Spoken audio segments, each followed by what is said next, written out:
years today, and the shoe that a big man left behind. How big is it to you? It is very big. Too big to discuss how to feel it. What we can only do is to do our best with the situation and the circumstances we find before us. High Chief left a very solid foundation, a lasting legacy, a lot of goodwill. I can only express my thorough and profound appreciation to everyone who's been part of the journey so far, in giving us the strength, the courage to be able to deal with the challenges as they arise. But in terms of the size of the shoe, it's very, very big. But now you have stepped into certain shoes as the man in charge. How has that impacted how you are able to coordinate the activities of DA in generally? Well, I mean, I've been in DA for quite some time now. This is my 10th year as chairman now. So I've always been there or thereabouts. To a large extent, even though my dad had retired, he was always there for counsel. He was always there to give a word of encouragement, some words of wisdom. He's not here anymore, so of course we have to deal with managing things without having that. But all that being said, we have been doing this for quite some time now. Can you share some life experiences? Life experiences of issues, challenges. What do you want to hear about? Yes, the leadership role. Well, the leadership role, like I said, is not recent. We've been in this position for 10 years now. We do everything from the board's corporate governance to providing leadership for the organization internally, externally. There are major issues, restructuring issues around the organization. We heard today the governor of Nasarawa State speak about when he came in and the coffers of the state were empty and what he's tried to do to turn that around. To a very large extent, on a much smaller scale, we find ourselves also in a very similar position in DA Communications. High Chief passed away with a lot of legacies, but at the same time, the structure of the organization, the foundations of the financial foundations of the organizations are not as solid as many people believe. So a lot of work is going on in the background, and hopefully a lot of this work will soon be visible in the forefront of your television screens and the airwaves of radio as well. Thank you very much. He contributed a lot. I tried to get the MC to give me a chance to talk. He didn't allow me to talk. What will I talk about? Talk about his time in 1983 when he came to Adamawa State then as chief of staff to Babanga Tukuru. A Christian became a chief of staff to a Muslim from Bendel State. It was a proud day for us. Why do I say us? I am an honorable man from Adamawa State. I say it proudly. Now having somebody from Bendel State then coming as chief of staff, a Christian and chief of staff to a Muslim, it was something I was very happy about. Now I asked the Babanga Tukuru family why they were invited here. They were not invited. You cannot go out with Babanga Tukuru in celebrating Raymond Dokpesi. Incidentally, I was on Arise TV on the day he died. It was there I heard about his death. And I condoled with the family. But there is no way we can talk about Raymond without mentioning the goodwill, the way he built Nigeria as one country in Gongola State then. So I came here when I heard about it. By the way, I was told about this event by Sajo Ahmed, the former commissioner for education for information at Adamawa State. I said I must come here. I'm happy I'm here. Had people and I'm happy. About the legacy that is left. Because he left a big shoe that you must feel. I'm happy that the junior is doing a good job. So continue, you the staff.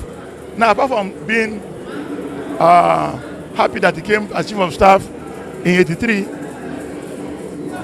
I was there in Lagos State. All these staff, because he named them, I knew them. I came to Abuja. I was a regular. I've been a regular on AIT. So you staff must continue it. You must continue. You have no choice. You must continue the legacies of Chief Dr. Raymond Dokpesi. You must continue it. Your name again? Sonny Sylvester Monidafe, the Jagaba of Jamaica. So far,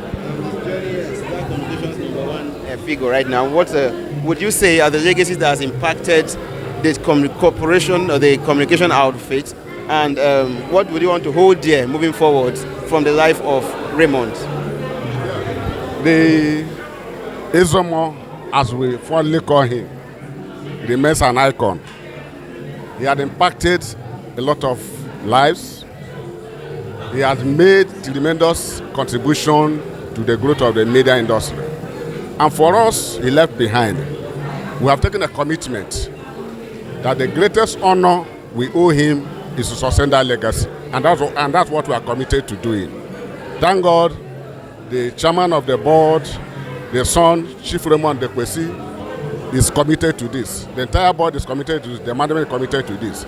And I want to assure the investing public, because the company is a public company, I want to assure the general public that communication remains focused, and we are committed that the fortunes of the company will be turned around and this legacy will be sustained for the posterity to cherish. Thank you. Marcel Anyalich. Yeah, you would recall that Chief Engineer Alugo Dokpesi was a pioneer chairman of the PANDEF. Pioneer chairman of PANDEF. So it was when he was going to politics that he had to hand over to the deputy. So we here today, we come to represent the PANDEF in this occasion. What would you describe as his contribution to Nigeria's democracy? Really, he did very, very well. Being the pioneer broadcaster, to have established a very formidable organization that projects the image of the people, represents a lot. He contributed a lot towards the politics of Nigeria. So you know what, right? Communication is the key thing. The world is a global village now. So through this broadcasting, he has already contributed very immensely towards the democracy of Nigeria. Thank you very much. Chief Premier Bello. Sunray newspaper. And when he was telling us that Dokpesi is bringing his radio and television to Abuja, we did not believe him until one day, Imoni Amerara invited us to Sheraton Hotels for a dinner with his high chief at Dokpesi. And he was telling us that they had acquired a plot of land, but sooner or later we'll hear his branch in Abuja. We said, no, don't bother yourself building now. Why don't you rent a place? He finally started in Labour House. And then the most prominent thing he did was that he was audacious. He was one of the few media organizations that was criticizing Abacha. In spite of the danger then of criticizing Abacha, he continued to criticize Abacha's government in terms of democracy.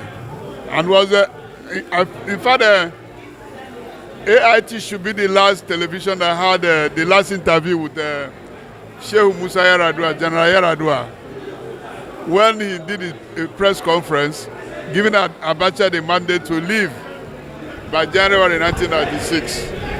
I wonder whether there will be a mass uprising. And after which he was, General Yaradua was arrested. So Dokpesi has come a long way.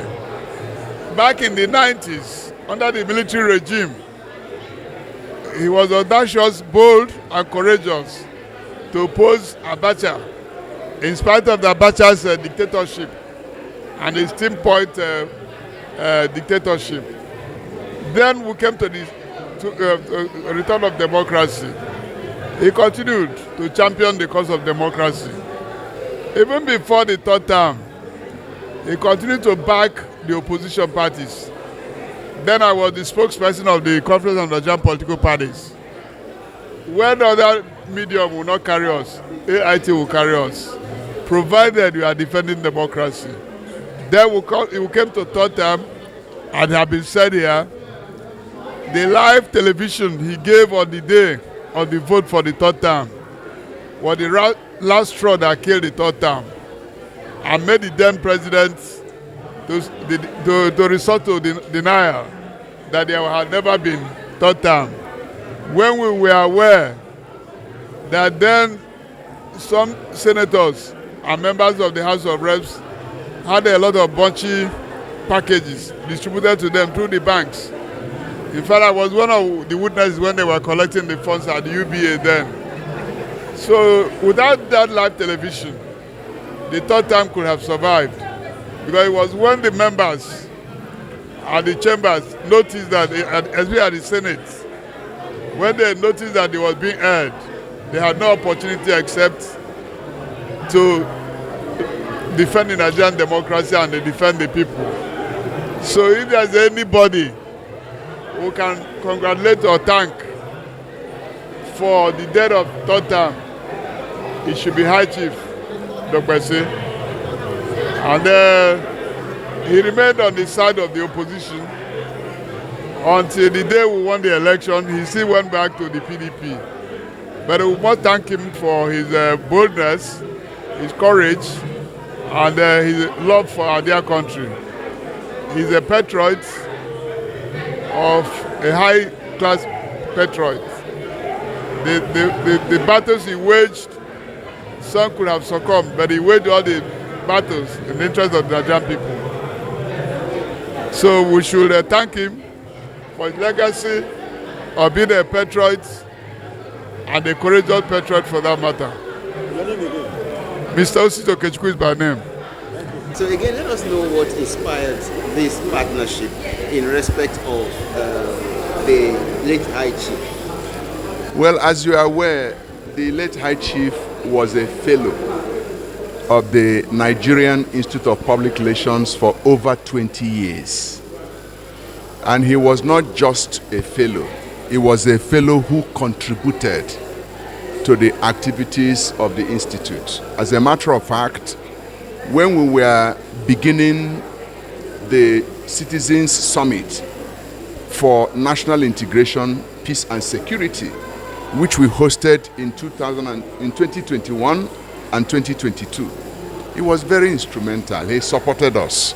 So any major activity that NIPR had, the late High Chief was always there to support it. That's number one. Number two, late High Chief invested in people. You know, he was the kind of person that would always want to do something for the sake of humanity. You know, I mean, each time you listen to AIT, one of the significant things you hear would be about a story of somebody in need, a story of a sick person, a story of somebody who needs medical attention. And he yielded that platform to help to solve problems of people who could not help themselves in such states. That's a profound way of adding value to humanity. Such a person, you know, he should not be, his legacy should not be forgotten, nor allowed to go unnoticed. You know, so we just felt that as an institute whose value aligns with his own values, we felt that we should work together with that communication to promote what he stood for. And we'll be doing this every year by the grace of God. And as we have the opportunities and means and ways to do so, we'll be doing it. Okay, final question for me. The World Public Relations Forum, what is it targeted to address?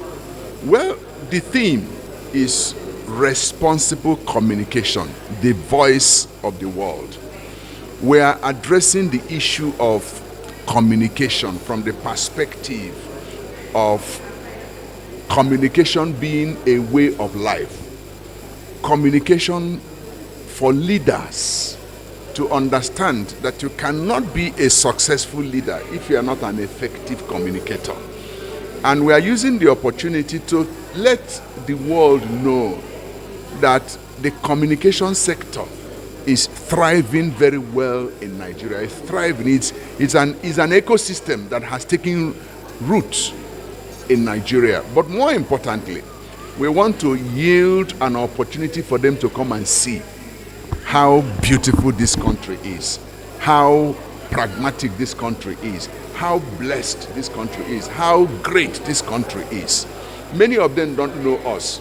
They judge us by what they see and by what they read.